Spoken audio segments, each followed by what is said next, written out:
I witnessed a car accident on my way home. As a thief, I was calculating what valuable items I could steal from the vehicles while I was scoping out the scene. Two men with cameras suddenly showed up. These two weren't there to help. They were there specifically to film the accident scene. Whether it was the victim's condition or the police rescue, everything was fair game for their cameras. This made me incredibly curious, so I followed them closely, hoping they could answer the questions burning in my mind. I learned that they sell the footage they capture directly to news stations as material, then collect commission as payment after seeing the expensive equipment in their car. I instantly realized this was a money-making business, so I asked if I could join them, but was rudely. But right then, new accident reports came over the radio. To immediately jumped up and called his partner to head to the next location. To figure out how this whole thing worked, I stayed up all night watching Tout for Jam, surfing through every morning news program. Soon enough, I saw the news report about that midnight car accident. This instantly fired up my restless spirit, so I headed to the beach, ready to go back to my old ways. Using a stolen bicycle, I traded it at a pawn shop for a cheap camera and police scanner.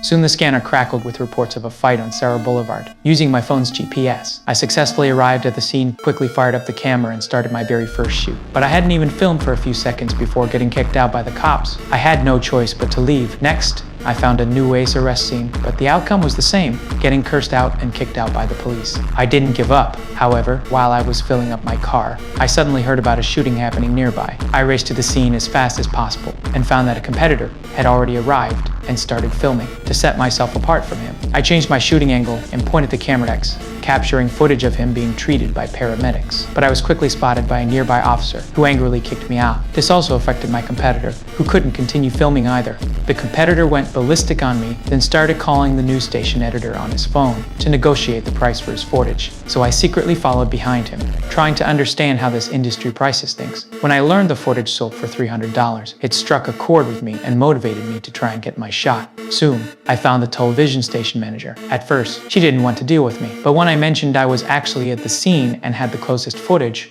I successfully caught her attention. After they watched it carefully, they realized the graphic content was exactly the material they desperately needed. We finally closed the deal at $250. To provide better material, I stuck close to the manager and asked what type of footage they needed. She said their viewers prefer urban crime scenes and various accidents. As long as the footage is shocking and authentic enough, it can get incredibly high ratings. The next day, I didn't rush out looking for material. Instead, I searched online for police codes and wrote them down in a notebook so I could decode police information.